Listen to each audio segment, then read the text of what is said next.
Hey guys, it's Elaine. Happy Friday. I hope everything is okay with you where you are. For those of you who are in places where it's not great, my heart's with you. But there aren't many places in the world that are great right now, unless, of course, you're Stephanie Jarvis. But anyway, this is the update, number 7, for And the Coming of Nighttime. The film script is done. The screenplay, it is done. It is now at stage32.com. And I'm using it as a writing sample. The hope's getting some writing assignments so that I can make money. So I will not be able to do C2E2 this year because the graphic novel, I was hoping to get it done by August. And now it's looking more like, end of September, middle of October, the way things are going. So I'm not going to be able to get it. There's no, even if I had the money, there's no sense in going to C2E2 if I don't have a new project to present or a new product, a completed book. Yes, The Enslaved is done, but I did that for my first C2E2. I want to go take The Enslaved, but I also want to bring a new project. So, if I don't have anything new, there's no sense in going. It's just, I need to get that. It'd be better for that space to be used by somebody who actually had a new book or whatever to sell. Anyway, like I said, the script is done. This is what you're looking at is currently page 29. But because I realized that something needs to happen between 28 and 29 so that 29 makes sense. So that means I'm going to end up having to either redo 29 or I'm going to have to input another page. And I think it's easier to input another page because 29 has so many layers on it that do so many different things. And if I had to try and flatten it all or shrink it all, I'm not sure if it would work right. So I want to just leave it as it is, which means another page will go, and I won't show that. As opposed to videos, I haven't been doing any videos because I put so much time into trying to get this script done. I felt like I was struggling with it. And I was struggling with it because, I don't know if I've told this story before, but I'm going to go ahead and tell it now. This script was my end-of-year project for the AFI. When I got into the AFI as a first-year fellow, as we were called at that time, we were required to produce, along with all the classwork and stuff you had to do, you also, as a writer, had to produce a full-length screenplay for the end of the year. That was your graduation requirement, along with all the different classes and whatnot, as well as crewing on 3 shoots. And I wrote this quirky little script called Iscariot. It was a little werewolf script. I took a lot of flack for being the one writer at the school writing a sci-fi horror film, but, being what it is. Anyway, I presented it to a producer at the school who took a look at it and decided she wanted to see if she could get it made. And so following graduation, I got my kids and came back down to Los Angeles because my kids were in Northern California staying with friends while I was at school. I got them, came back down, and she optioned the script, and we went to Universal, where another production company got up and said, hey, this is a great idea, and if you do this, this, and this, we pretty much got a movie. And I thought, yes, and I had a contract that was worth $250,000 in the upfront, along with another $30,000 for a third-party option, which that technically, sitting down and agreeing to their notes, should have been, plus rewrites, additional screenplays if there was a series to come for it. By the end, it would have been closer to, say, $375,000 altogether.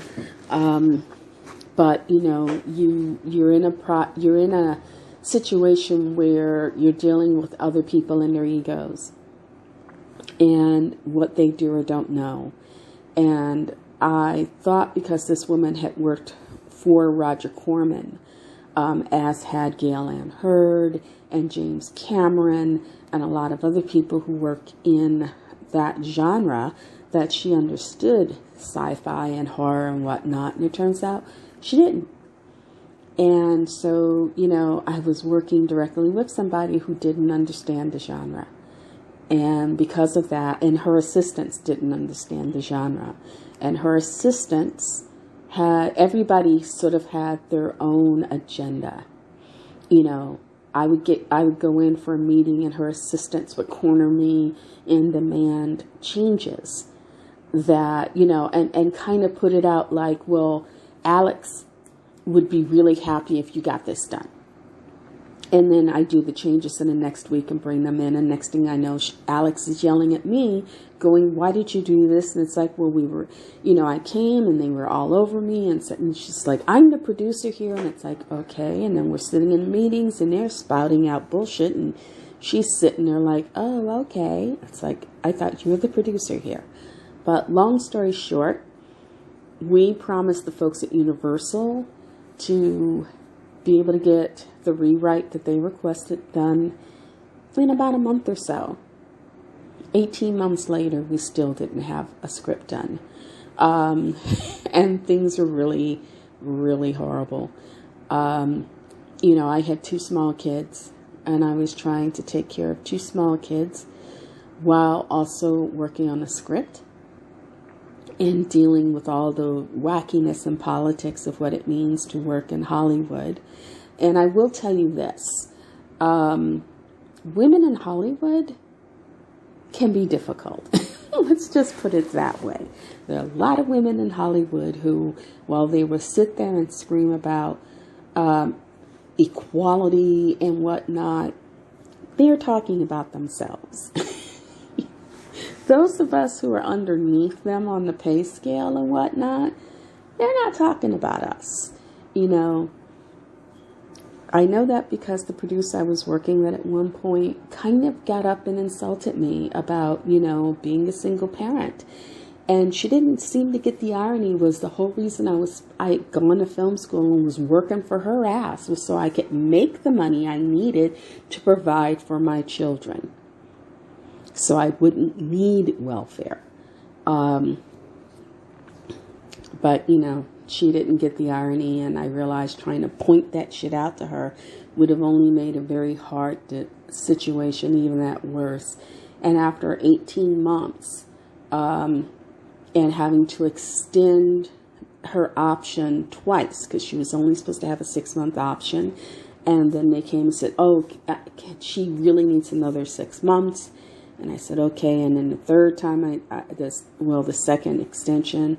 And then it was like, okay, no more extensions. Here's the script. Either they want it or they don't. And of course, because there is what we agreed to and what ended up on the page were 2 different animals, and unfortunately as a writer, there's only so much you can do, especially when it's your project. Well, because the minute somebody pays you, even if it's just $100 option, it becomes their project. And it stops being yours. And you can champion the story and fight for sanity.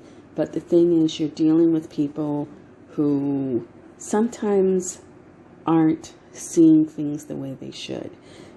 Egos get in the way. An assistant decides she wants to be a producer and whatnot. And people judge their power in Hollywood by how many things they can make changes on, or how many writers they can put into, and I'm talking RIDER, that type of writer, into their contracts. In other words, I've got power because I want a fresh bowl of M&Ms in my trailer every day, and I only want the green ones. You know, it's stuff like that. Oh, I've got power because I can demand this, and I get it every day, without considering the fact that that means somebody every day has got to grab a bag of M&Ms or bags of M&Ms to make sure you get this great big ass bowl of just green M&Ms or whatever M&Ms or whatever it is that they want. They don't realize that there's some poor schmuck who has to sit down and work out how to make sure you get what you want, without regards to what it's going to cost, not just for the bags of M&Ms, but that person who's got to not get anything else done but work on your fucking M&Ms. Because for some people, that's how it is. A long story short, you get enough crazies like that in one room, and as the writer, WRITER, you get worn down pretty quick. And by the end of that 18 months, I basically quit fighting and said, just what do you want on the script? And I just wrote what they told me and then turned it in. And of course, because it was nowhere near what the folks at Universal had asked for. And understand, I several times pulled up the notes and said, this is what we agreed to, and got told, well, I'm the producer here and you have to do it. And I said, well, you agreed to this just like I did. And it's like, okay, fine. You do what you want to do. And after a while, you just say, okay, fine. It's no longer my movie. I'm just going to make these changes and turn them in. And of course, by that point, Universal said, thank you, but no. And you know, the producer then was like, well, you know, take your script back. And it's like, yeah, now that it's just a total piece of shit. And and the thing is it wasn't just the headache of the writing, but it was, I had 2 small kids and we weren't even scraping by, you know, and trying to take care of 2 small kids in Hollywood when you've got no money and you're busting your ass because you're looking at this piece of paper that says you're supposed to make $250,000. And so that became what I was focusing on. Just get it done so I can get paid. Get it done so I could get paid. And in the end, I did not get paid. You know, and we were ridiculously in debt and totally out of money. And the Northridge hit. And we ended up homeless. And, you know, it was exhausting. And it was heartbreaking and soul-rending. And I quit writing for quite a while because it was like I felt like I'd been betrayed in ways I couldn't even give voice to. And it's not like I stopped writing. I was still writing. I just wasn't trying to get out there and sell because it's like, oh my goodness. And this was working for a woman. I can only imagine how insane working for a man would be. And it took me the longest time to try to get back on my feet. And I decided to try it on my own, and that didn't go well. And I finally got The Enslaved rewritten as a book. And a few years ago, I got up and said, I'm going to try to do this Werewolf project again. Maybe if I do it as a graphic novel or a comic book. And I changed the title from Iscariot to And the Coming of Nighttime. It's from a song called Big Log by Robert Plant. And I thought, yeah, I can sit down and write this. But I ripped the script apart and thrown it away. So I had to start from, in some ways it was like starting from scratch, trying to take it from your memory and not include the bullshit that I had been forced to put into the script. And also dealing with all the emotions connected, you know, that sense of betrayal, that sense of heartbreak, that soul wrenching. just pain having to crawl through all of that while trying to rewrite this script, and remembering what that struggle and pain was like of trying to deal with two small children while also trying to work on this script. Sorry. And that's one of the reasons why it seemed to take forever to get it done. It's just, it was sort of like part working on a script, part, going through therapy. And I don't know if I'm better now than I was. I don't know. But I did at least get the script done. And I'm 29, 30 pages in on book 1 of the graphic novel, which basically covers the first 2 issues of the comic that I originally tried to do that didn't go well because the art wasn't up to what it needed to be. Neither was the writing. And so, if you're listening, yeah, sometimes you have to start and tear it apart and start and tear it apart and start and tear apart and start again, until you feel like you're going in the direction that you need to go. So if you've, and it's been hard to tell this, even without naming names specifically, but if anybody who's going through this, sometimes it's just the shit you have to deal with, and you can decide whether to stop altogether or move forward by little increments. It's your choice. Those who've been through it, we know the struggle. We know sometimes the best way is to stop, to get your breath and a sense of your feet being on the ground, and then moving forward, because that's just life. And when I was a young person, we didn't call it adulting. We called it handling your business. It was just, this is what grown folks have to do. You just get up and you take care of business or handle your business. But anyway, this is already 17 minutes in, and I feel like I've just been rambling on. So I'm going to wish you all a good day. I'm going to ask, if you like the video, give me the thumbs up. If you don't like it, give me a thumbs down and tell me why. Tell me why you liked it. Subscribe, don't subscribe, that's your choice. There are a lot of people whose videos I watch that I haven't necessarily subscribed to. So I get that. But yeah, just at least click on something and let us know you've been here, because that helps with the algorithms. Other than that, it's a dark, dreary Friday after a very dark and dreary week. Hold the people you love close, and even with the people that you don't love, just do you, boo, and let other people live their lives. So long as they're not out there hurting other people, what harm can it do? Anyway, take care. Hopefully next week will be a little better. We can only hope. Take care. Bye.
Piece of feather.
feel the air getting colder. I know something's missing here. I need your warmth right here. I need you to light a fire. Can you reach me in time? Can you find me in time? I'm waiting, waiting just on you. I'm waiting, waiting just on you.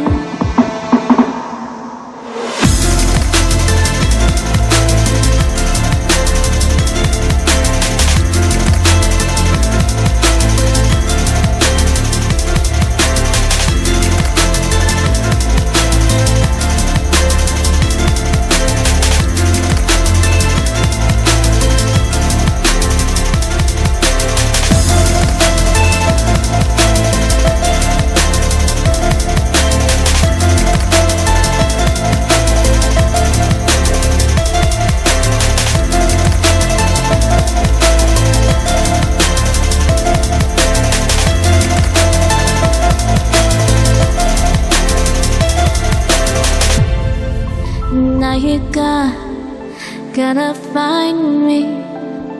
Are you gonna find me? I need to know you'll be here in time. I need to know you'll be here in time.